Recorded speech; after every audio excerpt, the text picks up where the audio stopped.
Hey everyone, welcome to Comic Frontline. This is Frontline Live, episode number 51. We have the Meredith and David Finch E-panel. Tonight we have Chris Ventura, Dark Avenger C86. Hey everybody. His brother Mike Ventura, Dude Rock 18. Hey guys. Kat Comic Uno. Hey guys. Mike Spider Slayer. Hey everyone, what's up? Me, Jay, Philly Superman, comic book theater, and with us is our very special guest of honor, Meredith and David Finch. Would you two like to introduce yourselves? Say where you're, what you're working on and stuff like that. Where they could know you from. Sure.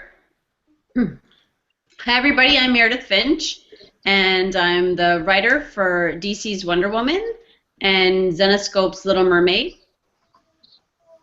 Hi, thank you everybody for coming and watching. I'm David Finch, and I'm drawing Wonder Woman right now for DC, and I've been drawing comics for a long, long time. All right, and just to let everyone know who may be new to this, what an e-panel is, it basically functions pretty much like a Comic-Con panel, but it's a little bit more relaxed than them, and we get to open up to everyone out there. There's no limit on seating or anything. You hop on the internet, you can watch it, you can ask questions live. We'll read off our questions that we have. We'll weave in some of your questions. This way, it's like the full experience of a Comic-Con panel, but at the convenience, you can sit at home in your pajamas.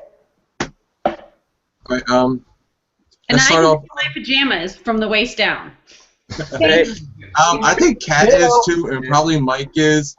Yeah, we all are. That's what they usually do.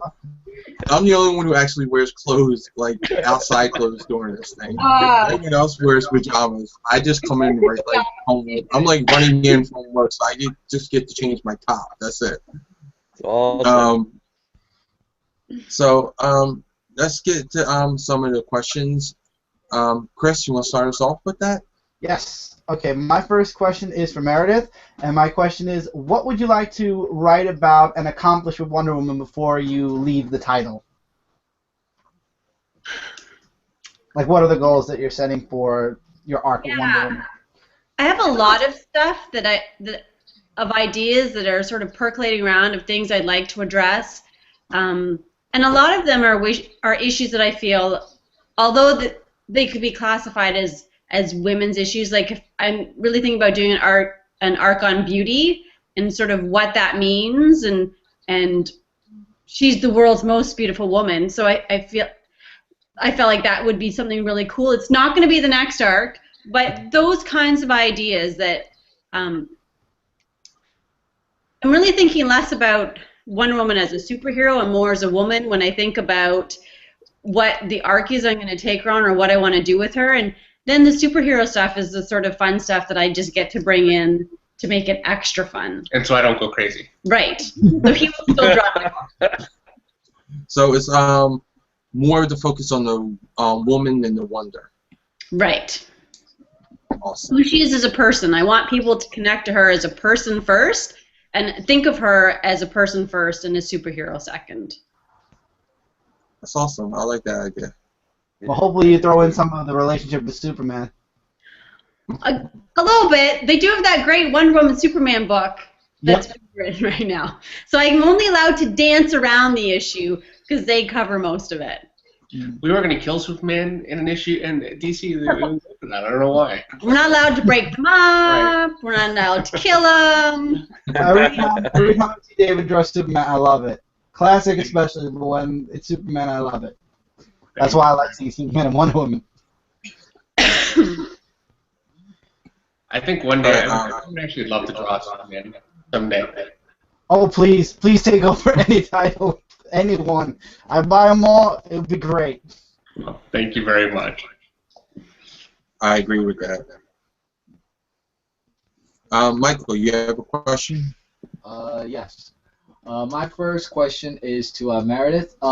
After this miniseries, are there any plans for the future with Little Mermaid? I don't know. One thing I will say about working for Zenescope is they really drive their books, and I sort of get brought into things as they have a story that comes up. Mm-hmm. So right now, I know I'm writing The Little Mermaid, and I have one more issue to write. I have issue 5 left to write, and then I don't know what's going to happen with her. I think it really depends on the fan response to the story and how well people enjoy it. But she's such a fun character, and honestly, even if it wasn't her, I'd love to see a book just on the Sea Witch, because I think of the entire group of characters that I'm writing, she's hands down my favorite. She's so much fun. That first issue, by the way, just real quick, was just absolutely phenomenal. Yeah. I wanted to read the whole story, like right from after that first issue. I didn't want to put it down. I was like, man, I gotta wait next month for it. Well, And the art, I just saw all the pencils for which issue did I see? Issue 3. Issue 3, and it's every issue is better than the last. It's beautiful. I love the artwork. Yeah, Oh, Miguel, it's gorgeous. I'm really lucky to be working with him. He did such nice stuff on that Tales of Oz book I did, and I feel very, very fortunate to have him for this entire miniseries. And he's a great storyteller because I see the script, and I always read it. Meredith, wants a little bit of feedback for whatever I can offer, and just seeing the script and how he's carrying it across in the pencils, he's really, really great. I think he's going to have a long, very strong career. Yeah, all of us here, I think Little Mermaid was on all of our top 5s. We love the book. Yeah. And this is from a Little Mermaid fan. I'm a hardcore Little Mermaid fan, and it's just such a great twist. Well, thank you. That's my favorite movie of all time anywhere is the Little Mermaid by Disney. So Mine too. compared to like a completely different Little Mermaid, you did a great job. Thank you. I think the artwork in that book was really well done, and I think what I remember I said when I did my review on it was the facial expressions were so memorable. It captured what they were trying to achieve there. It was just it was great, very, very good. Yeah, there's a moment coming up in issue 3 where Miguel did such an amazing job with the facial expression and conveying exactly what I needed him to do. Right. He really That's does such a great job with those faces. Can't wait. Kat, do you have a question? Yeah, since we're on the topic of Little Mermaid, I'll ask my Little Mermaid question. So how much did the Disney movie actually influence your writing for the Zenescope book, or is it just the previous works that really influenced you? Excuse me. Definitely, I think it would be hard not to have the Disney movie and the characters in my mind because, like Jay, it really was my favorite Disney movie that they did, and it really got them back into doing those movies again. But the story was so different, and what we're trying to do is so different that I really tried to be respectful of what the Disney genre did with them, but create our own. Zenescope has their own take on everything, and so I also really needed to be respectful of the fact that we're doing this as a Zenescope approach. And one of the things that I love about working for Zenescope is that they always put a twist that is unexpected on everything. Yeah. Right from the Tales of Terror stories to the Little Mermaid, everything that has a definite Zenescope flavor to it. And so I tried to really, more importantly, be true to what they're trying to do with the book and the character. Yeah, I think you balanced all of it very well, so I can't wait to see more. Thank you. All right, Mike. All right, here's a question for both of you. I'm looking for this reaction. What's it like working as a couple on the Wonder Woman comic book? Do you guys argue with things? Do you go over each other, the artwork or things like that? How do you guys work together on it? Really, it's actually been pretty smooth, and it's been good, believe it or not. Wow, But that's great. I have to say, I'm pretty neurotic, a lot more than Meredith, a lot more. And I've always kind of relied on Meredith to kind of keep me sane when I'm going nuts with work or, you know, having trouble. And now that we're both working on the same book, I think we're both feeling a little bit more neurotic. So, you know, that can be maybe a little more tension here and there, honestly. Yeah, I say to Dave, you can't have a breakdown because this is my book too. That's right. So I can't just go, I quit, and freak out, and, you know. You guys are like your own, you know, Pardon? system there. That's really awesome. Yeah, it's totally true. You help you guys get by. Although, to be fair, there are times where he'll read, because I do my script and my plots and everything, and then I'll have him read stuff, and I'll be like, oh, I really love this. And then he'll say, oh, that sucked. And then I get mad at him. And then he'll show me a page, and I'll be like, oh, it's not exactly, and then he'll get mad at me. So there are times, but for the most part, it's a pretty good. I think because we've worked together for so long at shows and with me sort of managing his career when we first met, that we already sort of have a really good dynamic that we've established of respect and not stepping on each other's toes. He does what he does, and I do what I do. There was one time I drew a page, and she didn't talk to me for a whole day, and I didn't know what was going on. And then I finally found out that I changed one of the panels, and, you know, so yeah, there have been fights, but really, for the most part, it's pretty smooth. More smooth than I thought. That's good. But when she doesn't talk to you for a whole day, that would drive me crazy. Yeah. I know if I'm sitting there talking to my wife and I want to answer from her and she just doesn't talk to me for like 5 minutes, I'll keep bugging her about the whole situation. I can imagine her a whole day. I'd be like, oh my God.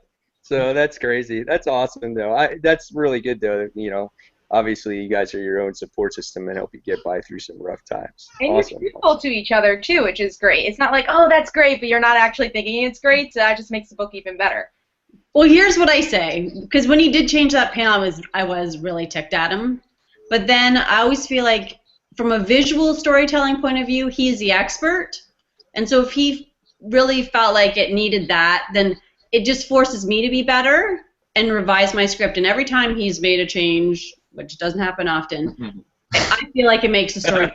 So first I'm mad at him, and then I go to my computer and I resolve the issue or the corner he's boxed me into, and then it's all good. Nice. It's awesome though. All right. As a married couple who are working together, do you ever find yourselves like working differently than you do with other artists? Like, do you hold him to a different level than you do the other artists? And do you hold her to a different level as a writer than you would another writer? Like, you know, like, I really want to draw this. Can you write this in? Or, you know, something like that. You wouldn't ask another writer, or that you wouldn't ask another artist. Do you find yourselves doing that more because you're more comfortable around each other? You have that relationship where you can tell them? I would say that for myself, I certainly write a looser script for David than I would for somebody else because, A, if he has a question, he can ask me, or usually we go down and we'll talk about a scene and lay it out. Yeah, I'll lay out like 5 pages at a time, and I'll do it. We'll sit together, and it's a pretty quick process, but that way she knows exactly what I'm putting on the page before I start, and so, you know, if there are any changes or anything, and usually there aren't. I mean, you know, Meredith is actually very good for somebody that's so fresh at writing at not giving me things that can't be drawn, which, you know, I've been lucky. Most of the writers I've ever worked with have been great that way, but I've had a few here and there where, you know, I just have to say, look, I need 3 panels for this instead of 1, or, you know, it just can't be done. So, and I think having lived with David, just with him being the artist for so many years before I started writing, and hearing him, you know, talk about what he's doing and when he's feeling frustrated, it makes me aware, both for him and for when I'm writing for other artists, that there are things that pages that an artist really enjoys doing, like a really fun splash page, and then there are pages that an artist really hates doing, like a bunch of talking heads, or a panel, or a page that's got a room full of people. So I try to balance that and be respectful of telling a good story, but also I want whoever I'm working with to have fun doing it. And, you know, I have to say, working with Meredith, for me, I think it's really changed my philosophy with writers in the future. I tend to just get my script, when I work with a writer especially that I really respect, I get the script, I say nothing, and I draw the pages exactly as the script, is written. And I really don't like to insert myself into the story. And I think with Meredith, I'm really staying out of the story for the most part. That's not really, but in terms of storytelling, I think in the future I'd like to have a little bit more control. There are times that I can, especially with a fight scene or introducing some shots. There are things that I'd really like to do that are a little more powerful maybe than what I'm seeing, and I really want to get over my reluctance to voice that. I think this has been a really great experience for me that way. That's awesome. We have a viewer question, and it's from Rigo Asensio. I hope I pronounced your name right. It says, I have a huge pile of unread comics in my room, and I read issue number 36 of Wonder Woman yesterday and was blown away by the writing and artwork. I thought all the other issues immediately afterwards. He bought all the other issues immediately afterwards. Love everything you both are doing. Many blessings. What can we expect in June? Also, where is the inspiration for the Wonder Woman writing coming from? In June, we can expect the introduction of a new villain into her rogues gallery, because she doesn't have an extensive rogues gallery since the New 52. So one of the things that I'd like to do is introduce some new characters and some new villains so that we've got something to play with. So we'll see a new villain in June, and we'll also see the continuation of the Donna Troy saga and how that relationship is developing between the two of them. And honestly, in terms of inspiration for the stories and what I'm doing with the character, it goes back to me saying that I'm writing a story about an individual or a person before I'm writing a story about a superhero. So I look around my life and I look at the women in my life, the women in my life, and the things that affect us and that are meaningful to us, and try to incorporate those things into the story that I'm telling. Cool. So we're going to look forward to some new characters created by you guys then. Yes and no? Yes, no. Gotcha. Yes and no. It's like a Donna Troy thing. So you're going to see a character that has appeared before, but it's going to be very different than what you would be familiar with. Right. Gotcha. But this time we're not taking a good guy and making them a villain. We're taking a villain and revamping the villain. Very cool. That's awesome. Now you have me wondering which villain. I know. Because I know a lot of the DC rogues, so I'm wondering who hasn't been. I'm going through my head who hasn't been introduced yet. So many that haven't haven't been introduced yet. Oh yeah, I know. That's why I'm spinning my wheels right now, just thinking about it. We have a comment from All Loves, a viewer, and he says, or she says, I'm not sure. It says, Dear Meredith and David, thank you both for coming on. Keep up all the great work. Love you guys. Thank you very much. And thank you very much to the previous question writer as well for picking up the book and saying nice things about it, because it never gets old when you're writing and drawing to know that people are appreciating the effort and the energy that you're putting into a project. Definitely. All right, Chris, you have a question? Yes. My next question again is for Meredith, and it's what direction will you be taking Donna Troy in the Wonder Woman series in this arc and in the coming year? In this arc, we really haven't done much with her. Like, she's still new. She's like this little clay baby, and we're really going to play on that. The fact that what does it mean to truly be made from clay? Because Wonder Woman had the history and the idea that she was made from clay, and we've learned through Brian's run that she wasn't, that she was in fact the daughter of Zeus. Now we've got a character who was actually created from clay.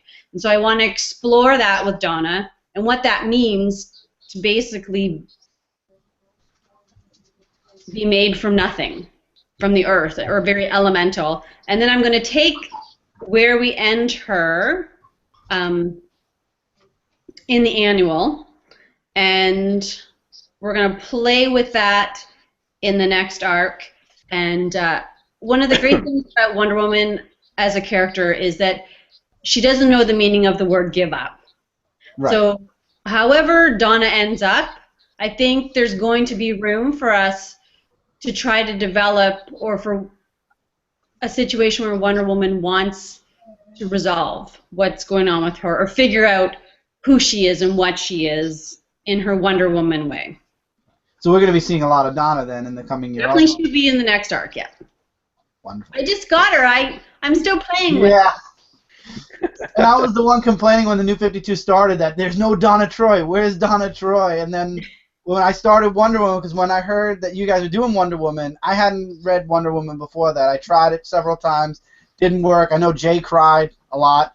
And then he said, you guys are coming on, and the announcement was made, and I just said I had to try it, and I'm really glad I jumped on when you guys started. Well, thank you. Yeah. It was kind of funny when Cindy asked you last year about it, and you're like, what? I don't remember Wonder Woman. Why? Can't speak. During the Zenescope panel. What can I say about that? Yeah, exactly. Yeah, there was a whole lot of pre-interviews where I could say a lot of nothing. That's the process, yeah. Yeah. All right, Michael. Alright, my question is for David. Growing up, what inspired you and got you into drawing comic books, and what was your first comic you read? Oh, you took my question. Oh, well, I took it. Go ahead, it's fine. No, that's fine. We're brothers. We're supposed to take questions. It's my I went through a period when I was pretty young that I really enjoyed drawing, and I drew quite a bit. And then I didn't draw much for years. I drew a little bit in high school. I actually failed art twice in high school. I failed everything in high school, so and it wasn't until I was 20 years old that I didn't want to go back to school. I was a high school dropout. I didn't really have any prospects, and I was just aimless. I hadn't found anything that really fit me. And my sister used to read comics, which I used to tease her about. I thought comics were for little kids. I just never tried it, And one day I needed something to read, and I picked up the Phoenix Saga by John Byrne, and that actually didn't make me want to draw because that stuff was so perfect. I never thought for a second that I could do it, but it made me a huge fan of comics, and X-Men all of a sudden was this big thing for me. And I couldn't believe that this stuff was there, and that as somebody that loves artwork, it grabbed me right away, and that led me to Mark Silvestri's X-Men, which she also had. My sister had tons of comics, and the minute I found Mark Silvestri's art, he was being inked by Dan Green, who is very gestural. Brush inker, and it just had such an energy to it, and that just drew me in. It truthfully, I thought it would be easier to do because it wasn't quite so clean. I was wrong, but that actually kind of made me start saying, okay, I want to start drawing, and I really want to try this. And it was a bit of a whim at first, and after a couple of days of drawing, I was drawing 12 hours a day in my mother's basement, like every comic artist starts. It took me 2 years to really get my start. So yeah, that was really the first comic that I read. I had read, I read ElfQuest before, a few years before, and I loved that book. But you can imagine, as a boy, ElfQuest didn't really make me think this is what I want to do. I enjoyed the story, but it took the X-Men for me to really go, wow, Yeah, X-Men was super cool. Yeah. I remember I actually dropped out of high school also because it wasn't fitting for me either, and that's when I actually came into writing. Because I had been reading comics when I had dropped out also, and the story, the way it was written, I can't draw for anything. I'm sorry. My stick figures get that. But epic. I love writing, so it definitely matured a lot until I went into college, and then figuring out what I want to do in college also kind of got in there also. But that's how I started with my writing also, is when I dropped out of high school. And then I got back, got my GED, and moved forward from there. It's a shame, but school is great for most people, and it's great for our kids. For our kids, Absolutely. Yeah. but But sometimes it doesn't fit. sometimes, and It didn't fit me. I think, yeah, if you're a writer, it's a tough fit. You really have to kind of go your own way. Yeah, exactly. And the toughest part is just finding that way. I just feel so fortunate that I opened that comic when I did. I don't know what I'd be doing now with my life. It's just amazing how just one comic book actually could have meaning for another Have that person effect, yeah. and have that effect for you to do that. I mean, it's just really that amazing. Yeah, I just feel very lucky. Kat. All right, my question's also for David. So we just got maybe about a week ago the new costume for Wonder Woman. So I was wondering, was that all you that had the idea for the Wonder Woman costume, or was it DC really saying this is what we want? No, that was all me. I actually did a few previous versions that were a little bit more. I did the more Roman style skirt, that kind of a look, and because really what I wanted to get away from was just the little shorts.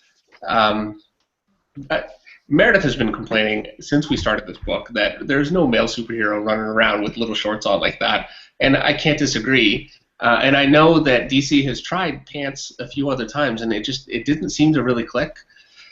So I tried a few versions with a skirt, and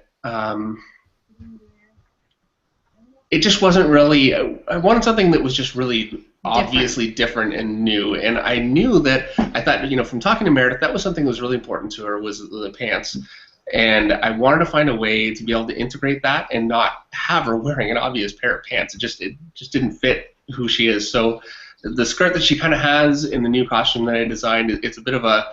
It's not really a skirt, but it's enough to break up that line and make it more of an overall. It's actually very anime influenced, something I've been looking at a lot lately. Yeah. But yeah, it wasn't any sort of a DC mandate whatsoever. I mean, it certainly had to be approved through DC, and that's not always the easiest thing because there are quite a few people that take a look at it. But that costume, actually, when I drew it, it just went right up. It took about a day to get approval all the way to the top, and pretty much as is. So I think when it clicks, it clicks.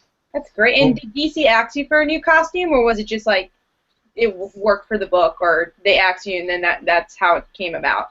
Yeah, they asked for a new costume.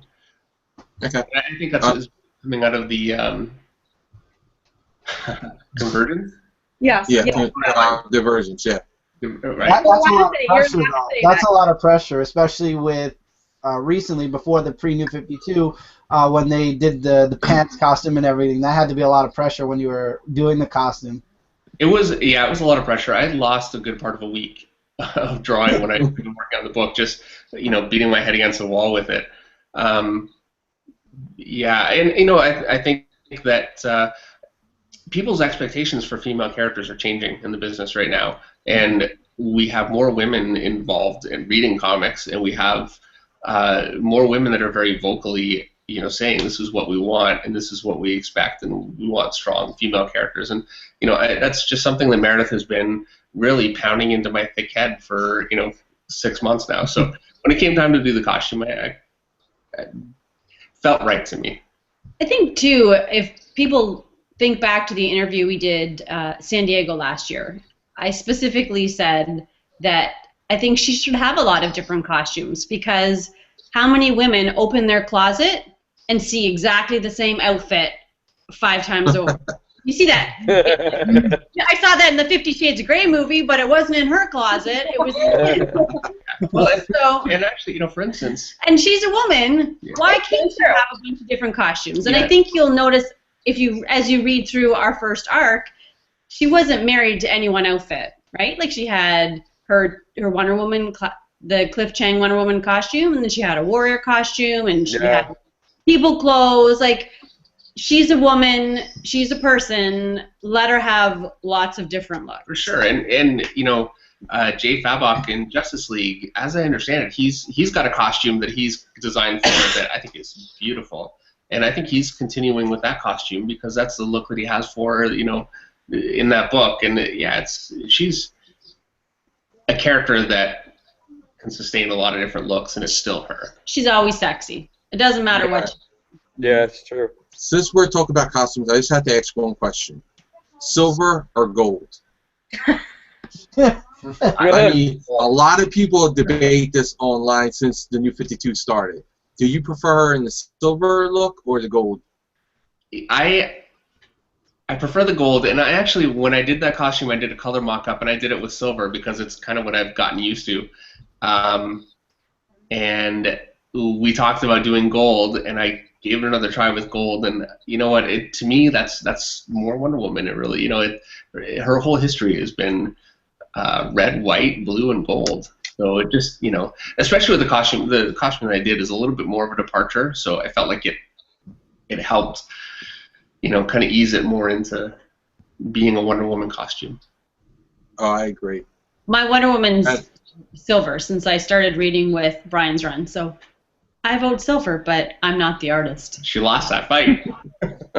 Doesn't happen often. I'm glad that David draws it then. Because I'm a go traditionalist with Wonder Woman. And just have just a little side note. I think skirts on women are a really bad thing in comic books, especially those that fly.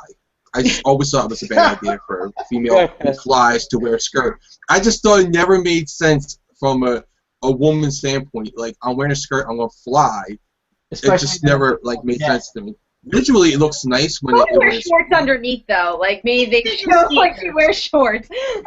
I know, but still, I can see little 13-year-old boys giggling when Supergirl flies by, when she wore a skirt. I can see that. So it's I always had a problem with that growing up, reading comic books. Jay, were you one of those 13-year-old boys giggling? Well, she never flew overhead of me, so I never got the chance. Darn it.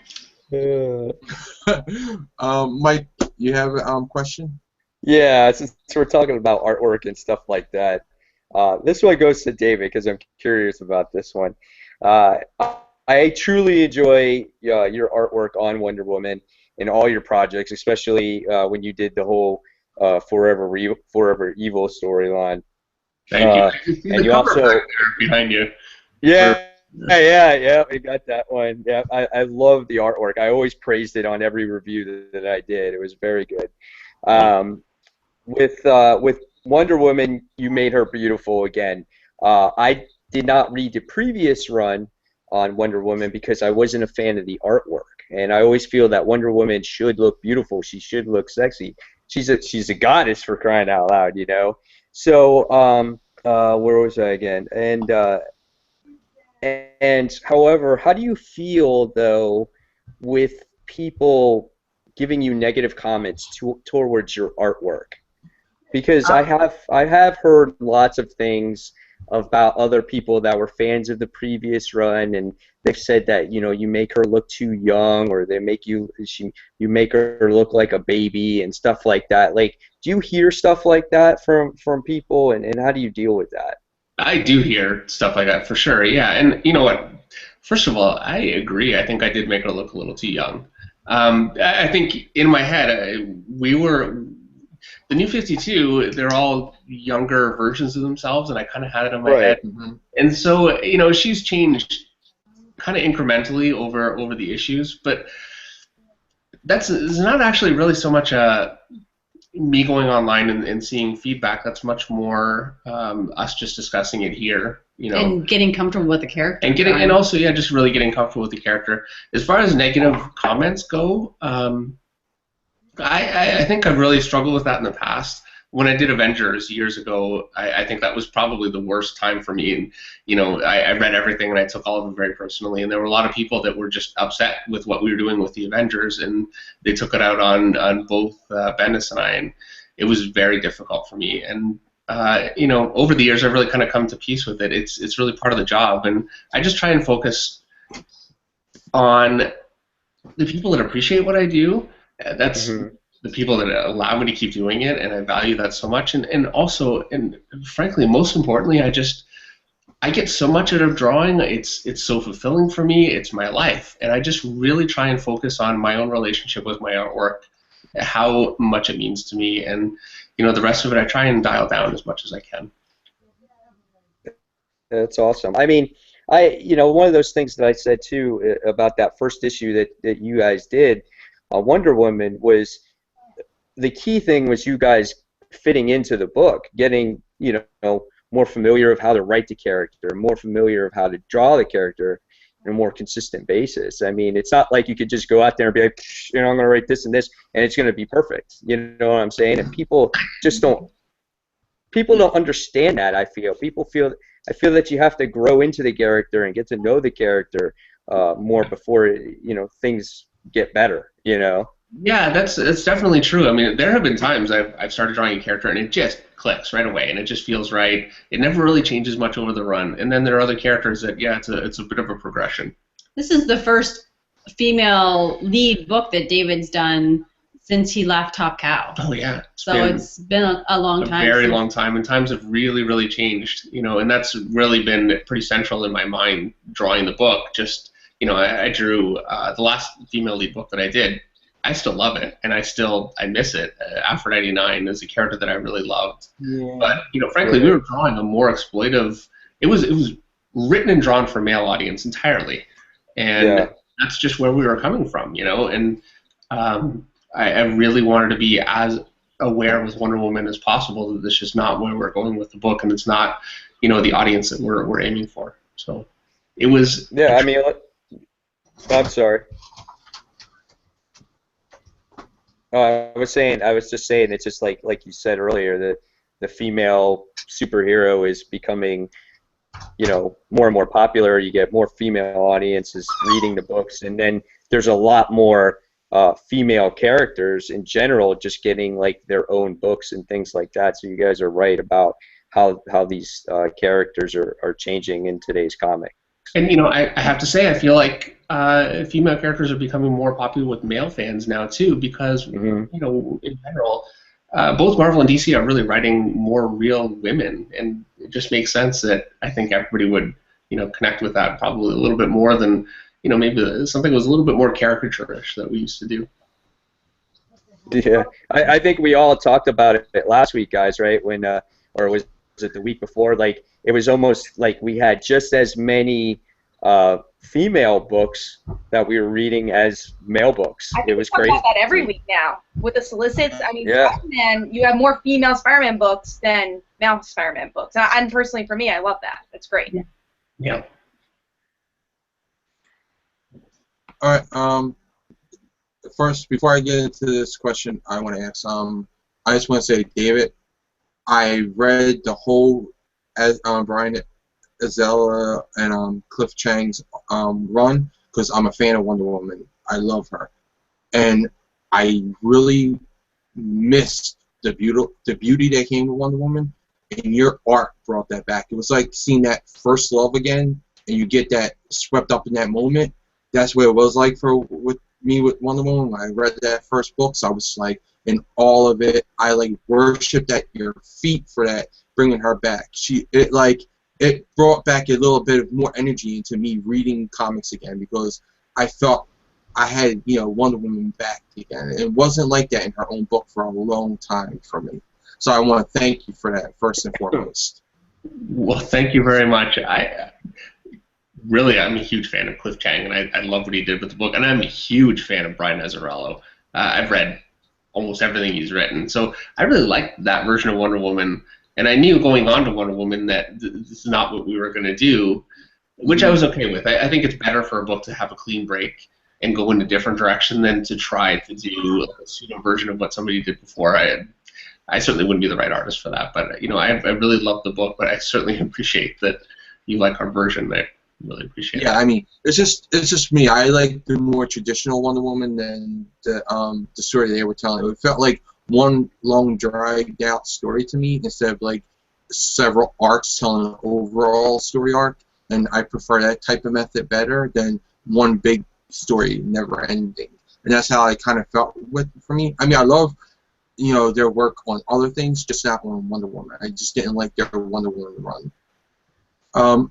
But given into that, you followed that big fan favorite run. A lot of fans love it. There's been some division between fans. Some say, you're not doing a great job as you were, and some are saying you doing a better job than they were. what do you think about that, Meredith, when people say stuff like your Wonder Woman's a little bit weaker because Azarella's Wonder Woman was more she knew everything and she was like, this is how it is, this is how it is, you know, and your Wonder Woman is kind of questioning her role as being the god of war and trying to balance everything. And Brian, how do you think about when they compare, like, saying she's too young and, you know, too sexy? How do you think about that, both of you? So Meredith first, and then Brian. Here's what I would say. Some people like salt and vinegar potato chips. Some people like sour cream and onion potato chips, and some people just like their potato chips regular. And I feel like comic writing and comic art is the same. So just because you don't like something doesn't mean that other people won't like it. And I feel like everybody is... It doesn't bother me when people say they don't like what we're doing because it's not for everybody. I can't possibly write a story that is going to appeal to everybody. David's art, he can't modify his art to appeal to everybody. All we can do is tell a story that we believe in and put 100% of our effort into it, and at the end of the day, fans will either respond to that or they won't. And will there be fans of Brian and Cliff's run who hate what we're doing? Absolutely. And unfortunately, I can't control that. Just like I can't control if somebody likes a kind of potato chip. But there are going to be people who will be brought into our run because they are liking what we're doing. And really, that's what I think we both try to really focus on is A, doing the very best job we can be doing, and B, focusing on connecting with the readership that we have. And that's all anybody can do at the end of the day. This is, you buy what you like, and if our book isn't selling, then we'll be doing something else, and maybe a create your own project. I don't know. But I think we have to, again, focus on looking forward as opposed to looking back at, because that's already happened, and we can only move forward with what we're doing. Mm-hmm. I guess I would just say that I do my job. I have the privilege of doing my job based on fans buying what I do, and so I'm always grateful when that happens.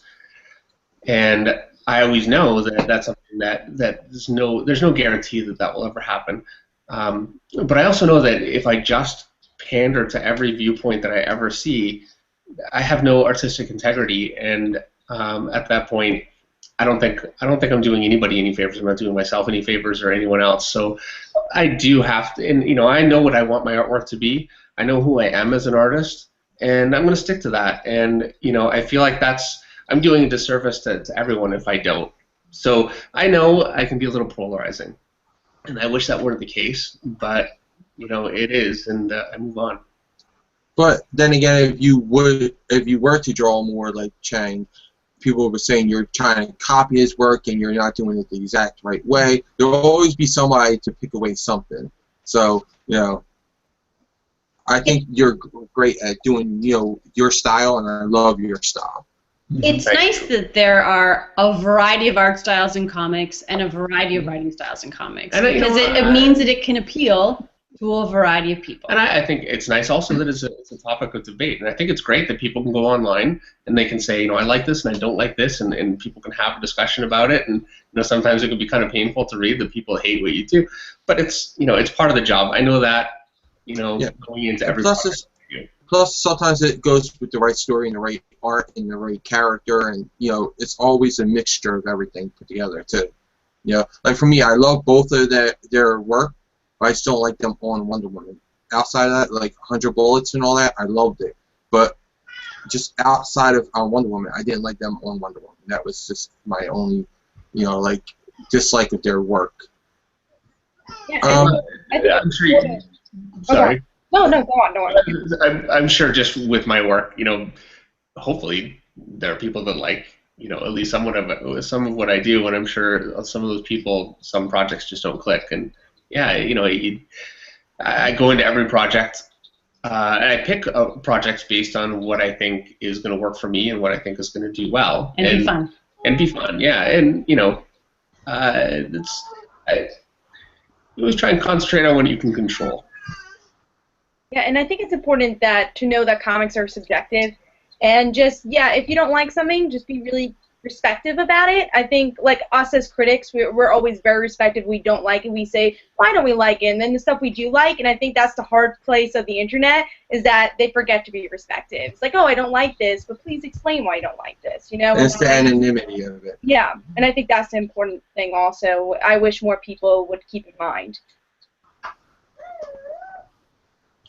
We have some Twitter questions from earlier in the day. Some people were tweeting at us to ask you questions. One of them is from Comic Book Brothers, and hope they're watching us also because they're great friends of ours online. And the question is for David Finch. As an aspiring artist, do you have tips on perspective? Example, street skylines, foreshortening, and Meredith, tips on bettering my writing as a junior in high school, soon to be going to college, striving for big 2 comics. Well, in terms of perspective, I would say, I hate to plug, but I have a perspective video up on my website for sale, and it runs through how I do it. There are a lot of different methods. I just watched some more traditional kind of methods. I watched some videos, and there are things that they're able to do that I struggle with just based on the way that I work. But it really comes down to knowing about your own viewpoint, a horizon, vanishing points, and I think if you look at comics that are done well, the perspective is done well, you can actually break down those points yourself and recreate the shots. And that's kind of how I learned, actually, is recreating perspectives from other artists. I found it easier actually than recreating, a scene from life. And after doing that for a little bit, I found that if I was looking at a scene from life, it became much easier for me. But unfortunately, it's very difficult for me to verbally explain perspective.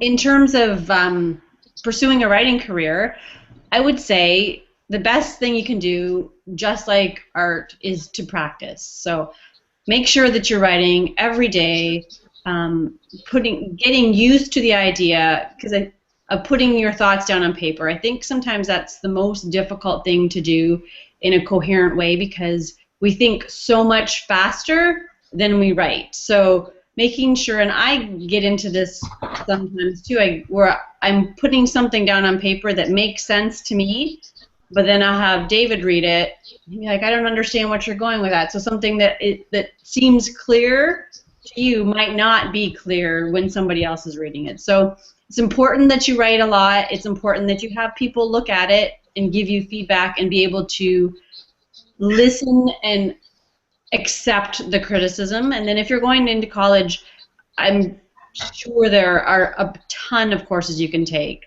that would be literature based, and the more you can expose yourself to literature and writing and great writers, the better writer you'll be in the end.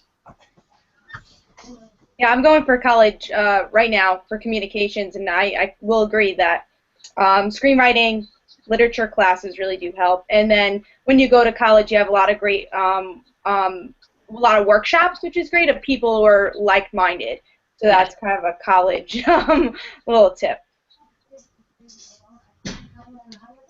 All right, another Twitter question is from @MrJ's Comic Review, Jeremy, and he asks for Meredith. What drew you into want to work on The Little Mermaid, and how is Erica different from traditional mermaids that we've seen in other stories? So why did I agree to work on The Little Mermaid? Yes. Part of that?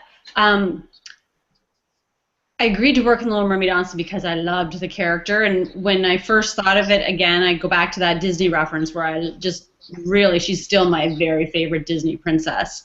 And I've worked with Zenescope enough to know that they always have a really great take on their characters and a great twist. So that drew me into, and when they offered me the opportunity to write the miniseries, I jumped on it. And then, sorry, what was the second part of the question? How's Erica different from the traditional mermaids that we see in other kind of literature? I think what makes her different, and what Zenescope has done with her, and I'm not giving anything away because they've shown this in the Grimm's myths and legends, is that she's not just a mermaid; she's a siren, and what Zenescope's version of a siren is something very different than just a mermaid sitting on rocks calling to sailors. So she's got this really almost an animal or a monster inside of her that is really cool, and it's fun to be able to explore that, and I'm kind of playing with that more as we go into issue 5. I think that really takes her outside of what you typically expect from mermaids, where she's the mermaid, but she's a monster too. Like there's a darkness inside of her that you wouldn't normally expect. Another Twitter question is from @MountVernonKid. That's Chris, and he says, "What Marvel character would you two like to work on together?" Wolverine, Punisher, Daredevil, X-Men. I would do the Avengers again. They sit together. Moon Knight. Oh, sorry.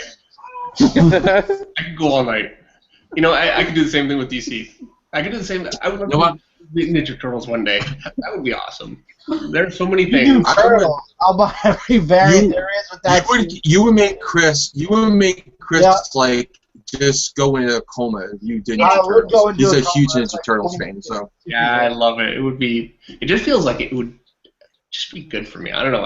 That would be something different for you, though, wouldn't it? You're interested. Well, we know what Dave would like to work on, so there we go. I'll stick with whatever he's doing. Oh, what would you want to do?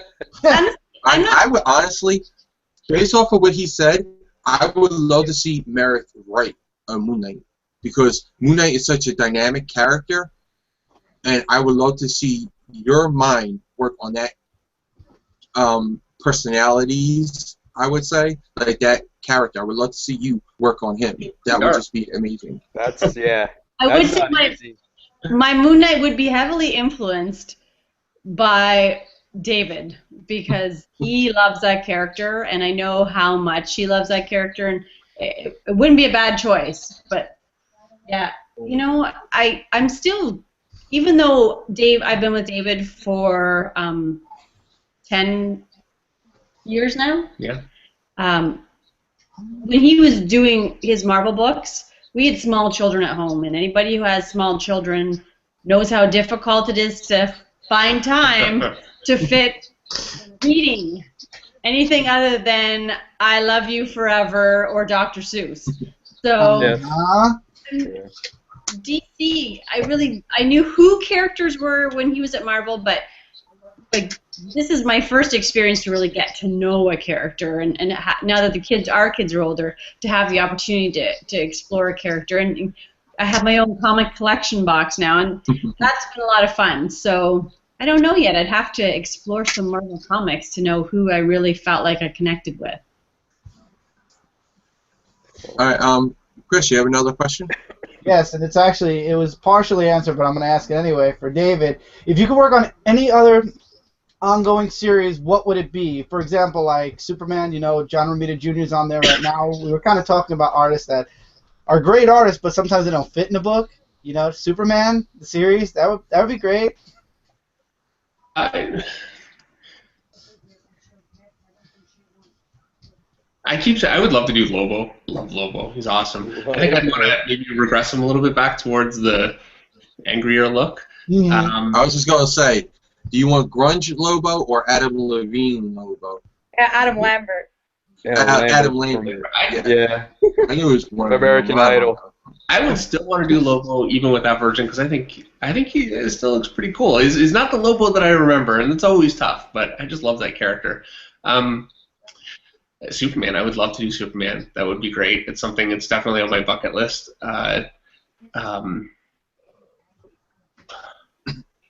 Tony Daniel right now is doing Deathstroke, and I want to say I'd love to do Deathstroke, except that I would want it to be Tony Daniel's Deathstroke, so I'll leave that alone. Yeah, I think right now, honestly, I'm so consumed with Wonder Woman that it's tough for me to really look past that. Cool. Michael. Alright, my question next is for David. What character or characters haven't you worked on yet that you would like to work on? Well, broadly throughout the whole industry, I would love to do Spawn. Oh, that's another one. Yep. Great character, such a great history, and again, Teenage Mutant Ninja Turtles. I like any of the darker characters, really. It's kind of more my comfort zone. So, like I said, Daredevil or Moon Knight, or imagine a Daredevil, Moon Knight, Punisher book together. I buy it. That'd be great.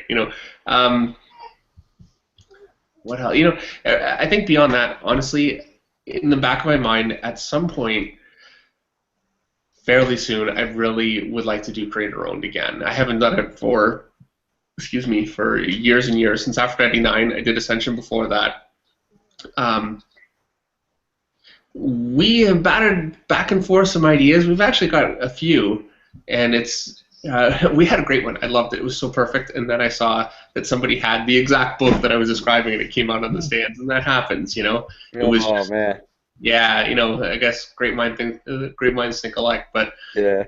We got one now that I'm kind of excited about, and I keep, while I'm drawing, I'm thinking about it. So, I don't know when that can happen. There's just so much that I want to do a DC, and I can't imagine leaving. So it's always a tough decision.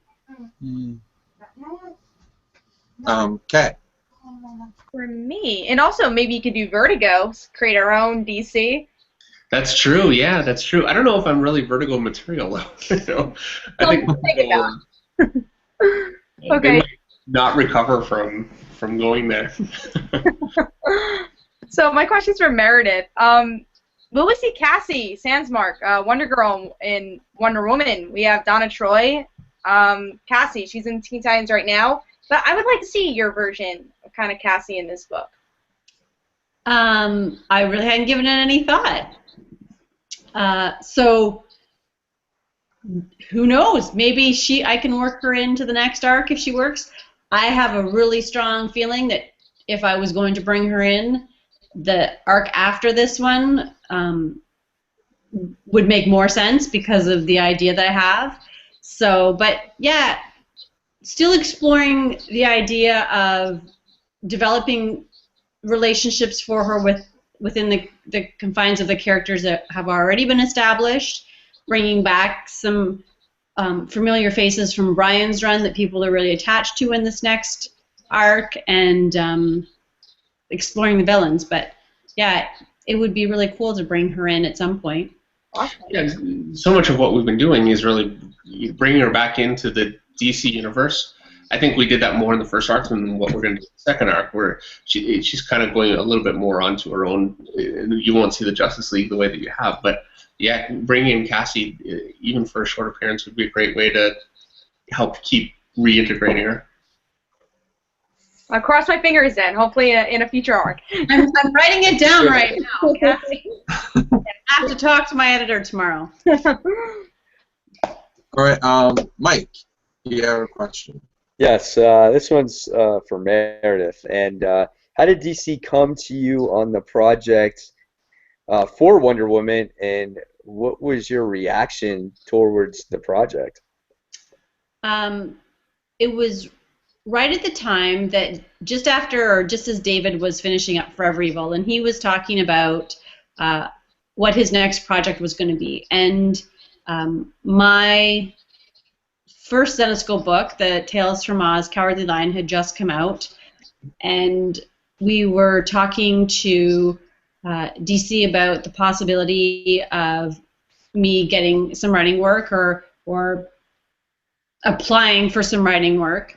Pitching. pitching for I'm like, what's I don't have the right words. I'm sorry. I'm still new to the business. Pitching And for you're the someone. one with the words. You're the word person in the. I know, but I don't know the part correct. of the couple. I don't have the correct comic book lingo. She was sending in her resume. I'm still from the business world here. So, and Dave was talking about Wonder Woman at the time as one of his options, and all of a sudden the option of the two of us doing it together and me pitching a storyline for the book came up, and I think David's first reaction was, no way, because I hadn't really written it all, and it would be a scary thing to go on a book like Wonder Woman with an inexperienced writer. And my first thought was, no way, and then my next thought was, am I stupid?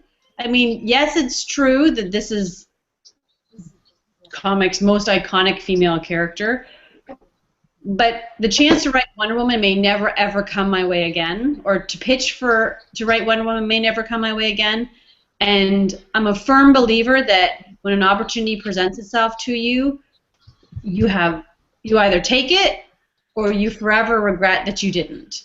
Right. And Better to try and fail. And that's how I felt too. Ultimately, I felt like, you know what, if we get the opportunity, we need to just go for it, because I would rather have tried and failed. Try and fall on my face. That's fine. Go into my grave, and I'll be able to say, you know what, I never backed away from a challenge. Exactly.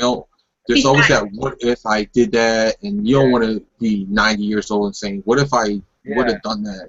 Yeah. And They would be eating at I was you. going to be working with David, so I knew from at least from an art point of view, it was going to be beautiful, and he had written comics before, and he would be able to help me with that. So if I knew if I struggled, there would be DC would be there to support me, and David would be there to support me. So I felt if you're ever going to take a leap into a sure thing, this was the surest leap I could take on something this big.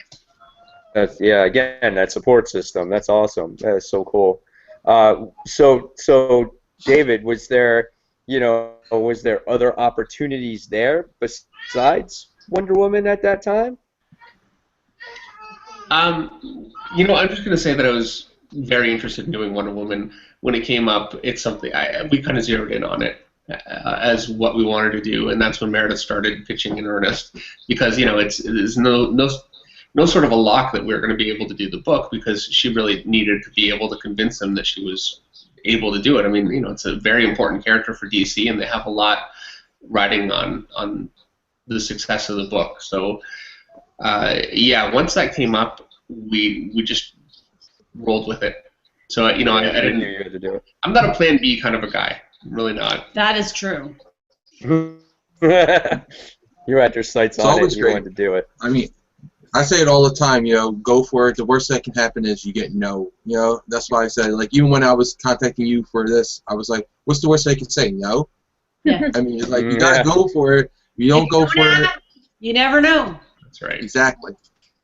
All right. By the way, we said that, right? I don't know if we did, but thank you for having us. You're Well, welcome. thank you for for being on. pleasure. Yeah, thank you. It's awesome. So much fun. All right. I'm a big mythology fan. So Meredith, you've been really using Greek mythology and culture, like the Stephalian birds in number 37 and the Amazon Council throughout your run so far. Did you have to do a lot of research for this, or was it something you've always been interested in?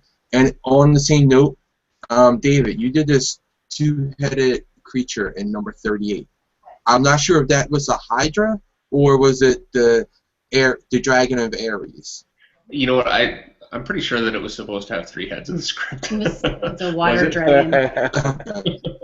So, either way, because I was like, is it a Hydra? Because it could have been the Hydra, even with 2 heads. Hydra, you can just say chopped off another head and a third one pops up. But I was saying, or was it the Dragon of Ares? Because that would have been really cool too. Because a lot of people don't know about that.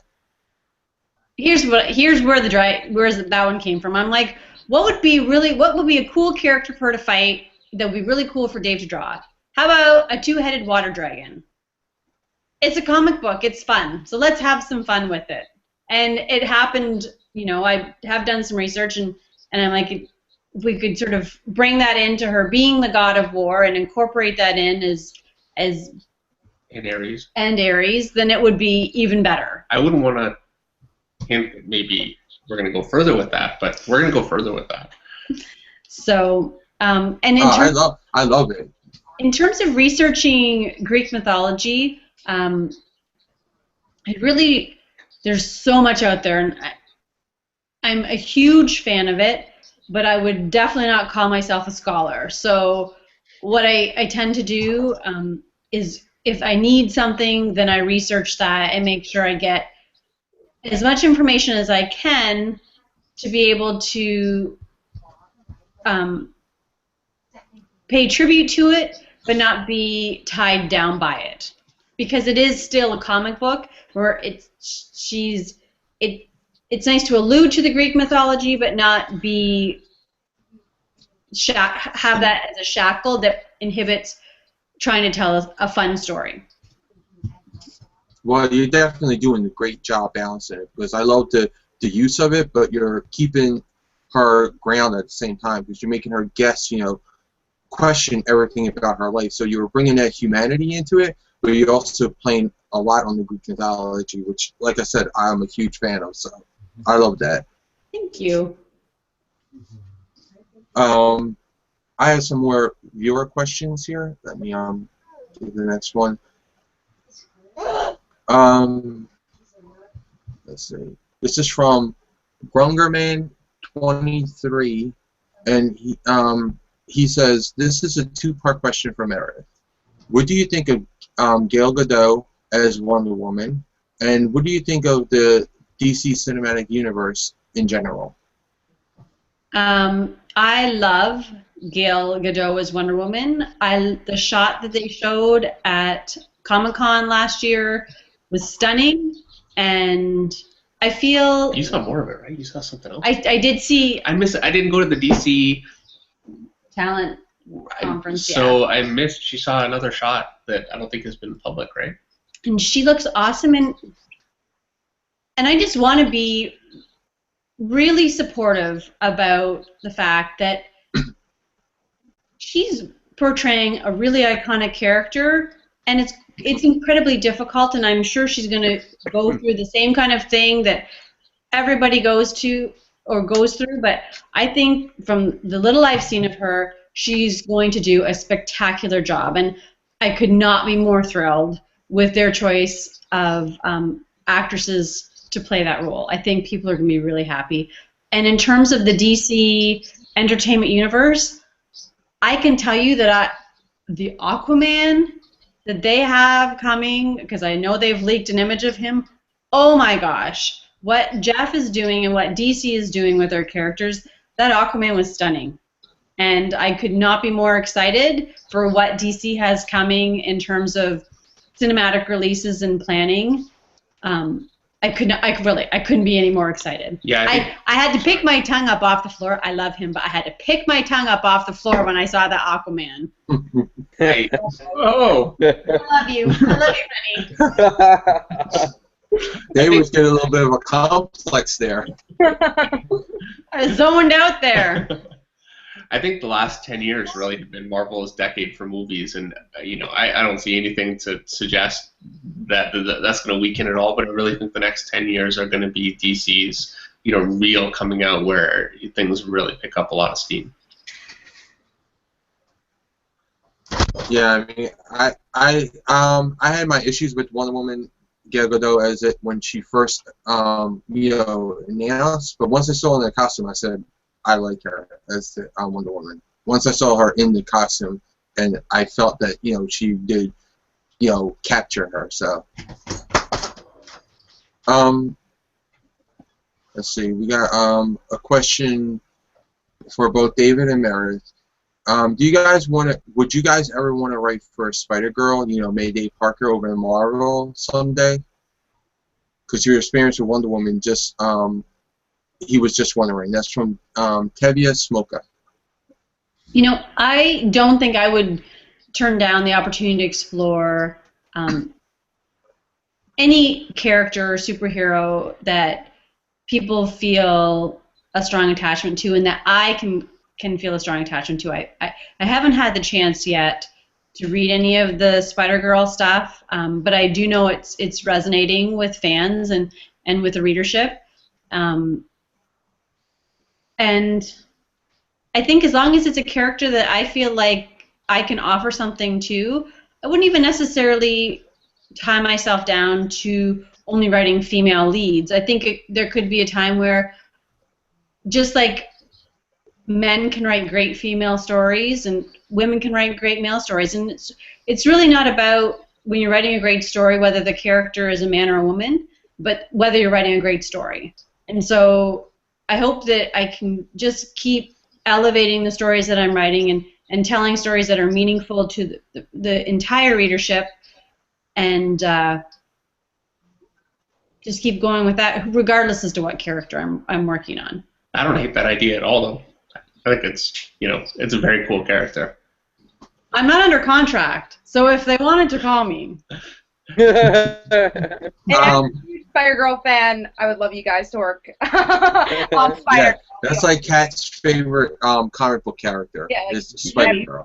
Go to Yeah, the store. posters. Well, then we need to get it. I need to get it. I get all the DC stuff, so we see all that. I read a lot of DC stuff, but we don't actually get the Marvel stuff. So, for me, like if Lanil Yu has a book come out, I'm gonna grab it, and or Steve McNiven, or there are a bunch of artists that I jump on for the art. But yeah, we're gonna have to go and check that one out. All right, tomorrow, Kat, when I go to this comic book store, I'm picking up Spider-Girl. You have to let me know. Also plugging right now Becky Cloonan's Gotham Academy, because I've really been enjoying that. That is a great book. That is one of my favorite books right now. Loving it. I'm trying to get them to all read it, but I'm like, it's a great book. The mystery, everything is so great about that book. It's so much fun. Loving it. It is. So much fun. I love it too. I've been trying to get them all to read it on the show. I will. I promise I will. I'll read it. But Meredith, here, let us know what you think. My 100 books, I will definitely look it over. With the baby on your shoulder. Oh, you have no idea. I read with one hand and I hold him with the other, and he's reaching with his hand. Oh. Pictures of me when our youngest was a baby, me drawing with the baby laying on my chest and drawing something in my, I can relate. Yeah. You mentioned about Goodnight Moon and all that growing up, reading that to your kids. I never had those books. My books were Superman, Flash, X-Men. My dad read comic books to me as a child. So, like, I grew up from before I was born. My dad read it to my mother while she was pregnant with me. So I never knew what life without comic books. So, you were not going to be anything but a comic book fan. Exactly. I was bred for it. In our house, I read Dr. Seuss and Goodnight Moon, and he reads the comic books to our kids. And that's how me and Cindy are. She reads the kid books. I'm the one with the comic books. So perfect balance. Our son is a huge Teen Titans Go fan. Oh yeah. Yeah, that's my son too, and my son's been just recently getting into really hardcore now into Spider-Man, which I am obviously like an ultimate Spider-Man fan. Like, I'm a huge Spider-Man fan, and he's been watching the Spider-Verse that's on Ultimate Spider-Man right now, and he's like telling me all the stories. He's telling me all about the Spider-Man. I just got this grin from eye to eye, just like, yes, you're becoming a fan. I love it. It's so cool. But Kat, I'm gravitating to Spider-Man. I wish he gravitated to Superman. So Kat, like Mayday was your first real comic that you read, wasn't it? No, I picked up Spider-Girl a while after. My first one was Spider-Man, like when I was like 7. Well, actually, my first one was Superman, the Silver Age stuff, because my dad used to read it to me. So. But wasn't that one your first like real series that you got into? Kitty Pryde was first, so it's kind of a hard thing, like, knock Kitty Pryde off of first place. But yeah, it was like a hardcore book that I really, really liked. So. Yeah, Kat even does a series on Comic Frontline called Mayday's Journeys, where she goes over every single Mayday's Spider-Girl book out there. So she started with number 1, and you're up to what, like number 80 now, I'm Kat? up to like number 80, and there's still some to go. So if you guys need any Spider-Girl help, it's there. All right, I know who to call. I think almost everybody I know started with Spider-Man. I did, but it was Superman Forever that got me into comic books. Into comic books. There's always that character, which is great. Yeah.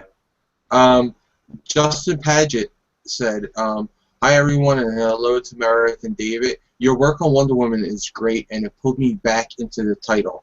The story is very engaging, and I love how all the commitments are stacking up on her. The art is also amazing and gives a very strong feel to the character. Keep up the awesome work." Thank you. And hello, Justin. Yeah, thank you. Thank you very much. Harry Bean says, "Is there any updates for Wonder Woman's villains, such as Duke of Deception, Angleman, Silver Swan, or Cyber Dare? I hope Formaldehyde." Here's what I can say. I love the Silver Swan. When I first knew I was going to work on Wonder Woman, I did a lot of research on her characters. I love the Silver Swan, and she will appear at some point, just because I love her so much. But she's not our villain in the next arc.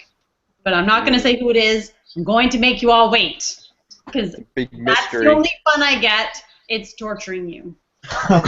Yeah, you are torturing me, because like I already know Silver Swan was in the New 52, so it's not her. So I'm trying to think of who hasn't been in her, and you have my mind. The whole show I've been thinking about it.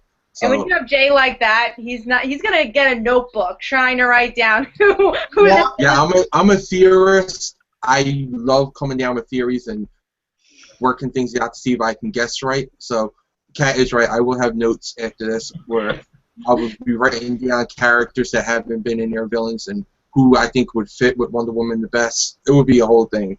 I'll be talking to them for like the next week about it. We'll do this again next September, and you can see if you were right. Yes. Oh, I'm gonna hold you to that. Okay.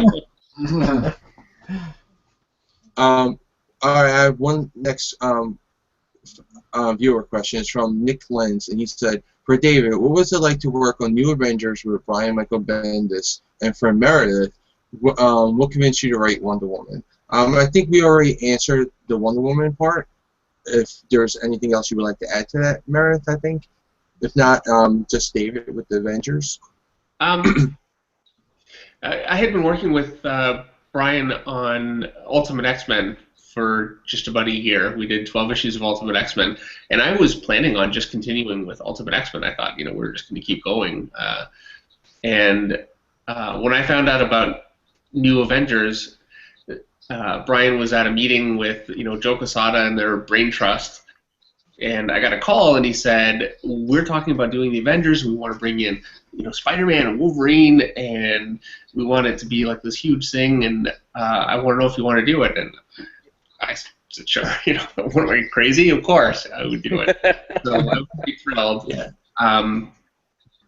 And just through the Avengers and through X-Men, Brian was such an incredible writer, because he was so far ahead of me with the scripts. That was nice, but his writing is just very, very human. And I think I came up as an Image comic artist, and there are certainly some holes in I think my storytelling ability as a result of that. And I feel like Brian, he's also an artist. Just talking to him and getting his scripts, and there were times actually he would even give me a page layout and say, this is what I'm thinking, and I learned so much from him when I was working with him. It was a really great experience. And it's the Avengers, which it's funny. I look back on it at the time. It was a little scary because I was on X-Men, and Avengers. It wasn't quite the big deal that it is now. I wouldn't have. Really, you never know how things are going to go. I think I probably will go the rest of my career and never have the level of success that I had on that book. It was just, lightning in a bottle. Who's your favorite Avenger? Captain America. I thought he was going to say Hawkeye. No, it's Captain America. Yeah, I wouldn't have, especially going on to the book, I wouldn't have thought that at all, but I just really like Captain America. What is it that you like so much about him? because he is just a he's just a very powerful, virtuous, strong figure. He's the kind of figure that I can, put a low camera angle on and look up at him, and he's got the flag waving behind him. It's just very, very iconic, and that's something that I really do. So let me ask you this one other question. What do you think of the whole Steve Rogers being old and Sam Wilson being Captain America right now for Marvel Comics? I thought that was great. I thought it was a great idea. Yeah. I partly a little bit out of the loop, truthfully. Right. What's going on? But yeah, I saw that. I thought it was a great idea, and something we always want. We always want to keep the stories fresh and try different perspectives. And what better way to do that? I think it's a really great idea. So, it's just a lot of stories that come from a very different perspective and tell different sorts of stories about Captain America. So I think it's valuable stuff. Yeah, it is a cool idea. And if you do ever get a chance to read the all-new Captain America from Marvel Comics, definitely a recommendation, because Sam Wilson has been doing a very nice job in the Captain America book as Captain America. Very, very good story right now. All right, well, we'll have to put that one down with the Spider Girl. Yeah, there you go. You're gonna make a good trip to the comic store. I know. He's gonna have to work extra hard tomorrow. Pay for all my new comics. Yes. Do we lose Jay? No, he's moving. He's just roboting. Give him a second. Oh. Am I coming in now? Yeah, you're coming in now. You're good. Okay. I said you didn't expect any homework when you came on here. No, I didn't. My kids are supposed to get the homework, not me. This is adult homework. You can have it. It's good for you. Comic books are good for the soul. That's true. That's right. Yeah. Not for the wallet, but for the soul, absolutely. Chris, you have a question? Yes, it's for. I had it originally from Meredith, but also for David. Now we have Donna Troy pre-New 52, and now we have Donna Troy in the New 52 that you guys are writing. What are, obviously, other than the beginning, the origin, what are some major differences between the two? Can you say from your version, and then there's the pre-New 52 version? I don't want to say too much because we're gonna. I think it might lead to some spoilers. I didn't want to. Expose in the annual. So read the annual. Sorry it's been delayed, but read the annual. It's one of his first June. annual. I think it's at the first week of June. Yeah. Trying to get the spoilers out of me because you're thinking it's 11 o'clock and my brain's going to start slipping. Michael. Yes. My question is to Meredith. You're number 4. All right, do Meredith now, and then you switch it. It's this thing. Okay, go ahead. Go. All right. Well, Meredith, will we be seeing any other Zenescope characters on Little Mermaid, or any returning characters from the previous stories? I feel like Jay gave Mike some of my questions. We're going to talk after the show. No, we will not. The Little Mermaid miniseries is self-contained. So the characters that we've been introduced to, or we're being introduced to over the first 2 issues, are the characters. It's going to be Erica, it's going to be the Sea Witch, it's going to be her mother and her father and the scientist who's torturing her right now, and that it's going to be a self-contained miniseries. And then what they decide to do after that, I'm not privy to. Okay. All right. Well, we don't need more characters. They're awesome as they are. Mm-hmm. Exactly. I'm next, Jay? Yes. So we asked David how he got into artwork, so I want to ask Meredith, how did you get into writing? I have been addicted to books my entire life. And I really blame my grandmother for it because she exposed me to fantasy fiction, and that is really the genre that I was drawn strongly to, and because of that, I've always written and loved to write. And I think you know, when you know what you're going to do with your life, it's always there in the back of your mind that this is what I'm going to do. Over the course of my life, as I've gone through difficult times, writing has always been a way for me to express my feelings and deal with that. And I've been a big journaler, and really last 2 years ago now, almost, it was in 2013, my best friend had a really tragic accident, and I started writing about that, and it sort of was spurred me on to do some stuff, and David read it at that point. He snuck into my stuff and read but he read it and he said to me, "Enough is enough. You're a great writer. I really believe in you, and I want you to start working in comics." So he was the one who really pushed me to do more than just writing for myself, and to put it out there, because when you're a writer, it's like being an artist, that you're putting your heart out there and you're putting a part of yourself out there to the public to be judged. And so he's the one that really pushed me into doing that, and I give him full credit for where I am now, because I would still be just doing my own writing and keeping it to myself if it wasn't for him.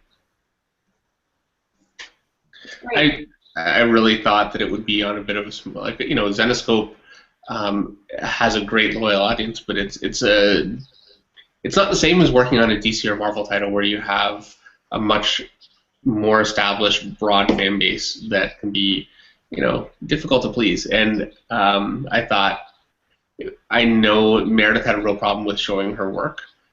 So I thought that's a great way to start, and, you know, be slow, and next thing you know, Wonder Woman! Yeah. So Meredith, like, how many books do you have? Do you have like a ton of books? I do. Yeah. Yeah. And they're my friends, and I can't get rid of them, and I read them over and over again. Oh, wow. That's probably like Jay with his comic books. Yes. He literally buys every single comic there is on the rack, pretty much. Yeah, Well, that's not even a lie. Like, he buys every DC, Marvel, and then he's just like, let me try out all the indie #1s, and just, I think he 50 books a week.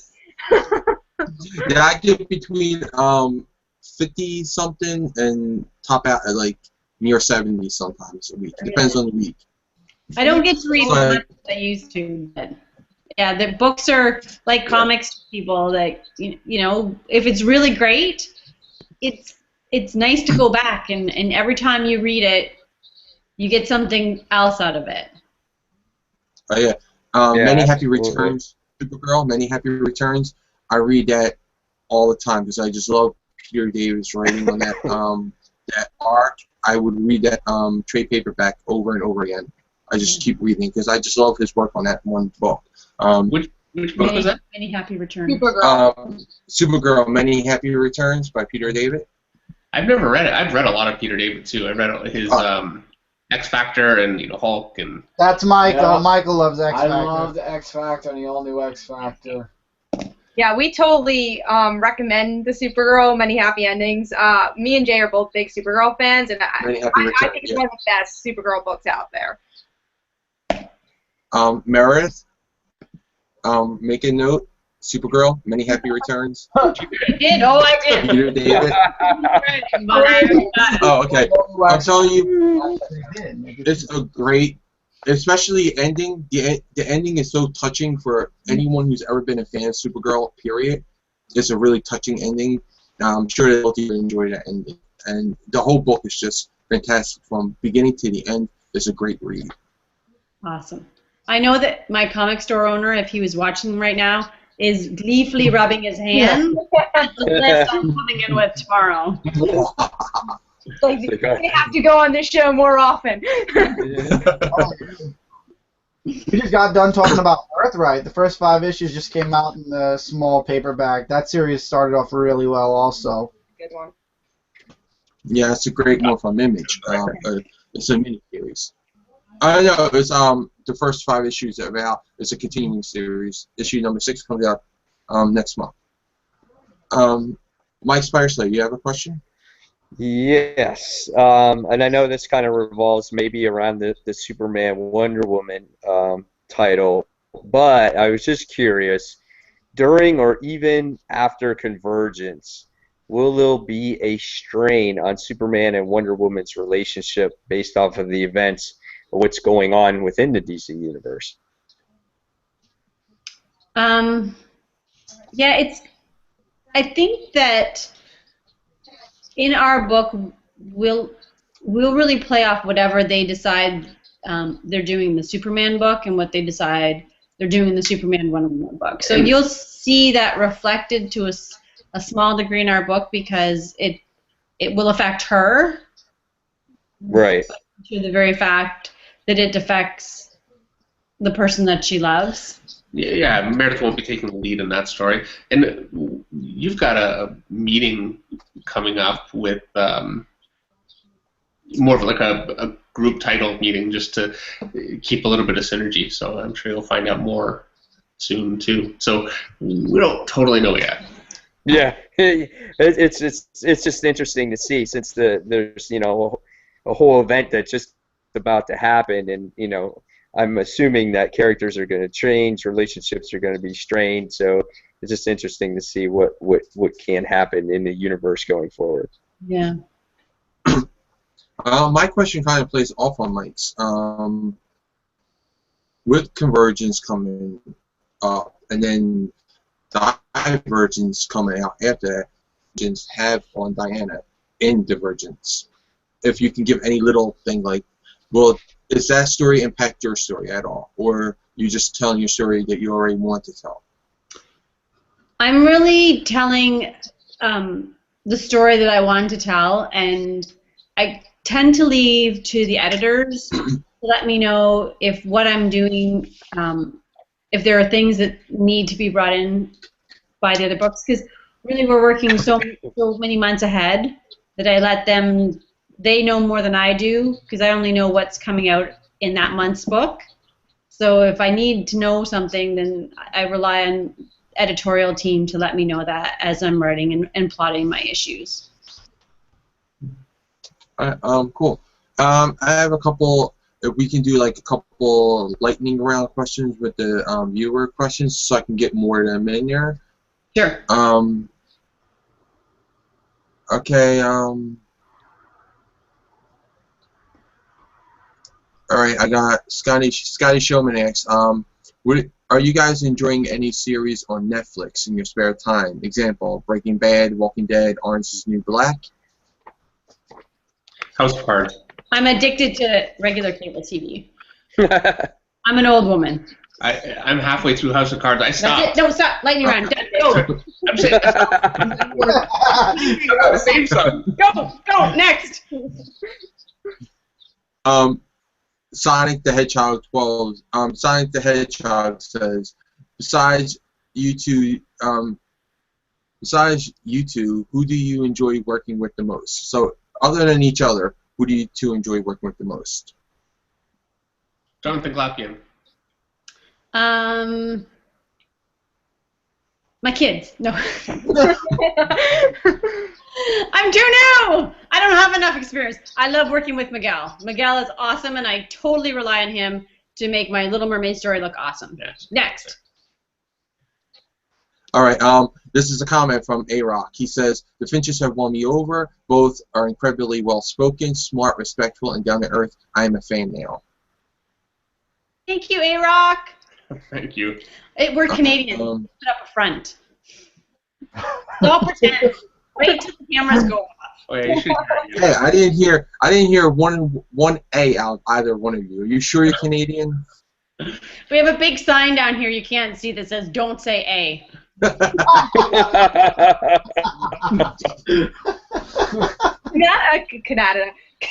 Canada seems like a great place to be. That way. Sonic the Hedgehog. Unless you've seen the pictures of Halifax this winter. No, thank. We can't take American winners. We don't want Canadian winners. New York's been horrible. Your summers are bad. I don't want to see your winners. Sonic the Hedgehog says, "You ever thought about working on Captain Marvel, Carol Danvers, and Squirrel Girl?" I love Carol Danvers, and I would love to work on her someday. That'd be awesome. Team to take over Marvel if you're watching. When Captain Marvel starts up again, there's a team right here. I think I'd buy it again. I'm not under contract. You're not under contract. I'm not. Go. For David, what was it like to work on Batman, The Dark Knight, and Forever Evil? Well, Batman: The Dark Knight started out really.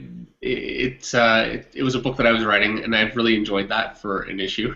And then deadlines caught up with me. Writing is hard work, and I think that's really what I learned the most from that book. Is just how difficult it is. I'd love Batman. I would love to do Batman again someday. The day will come when I need to do it again.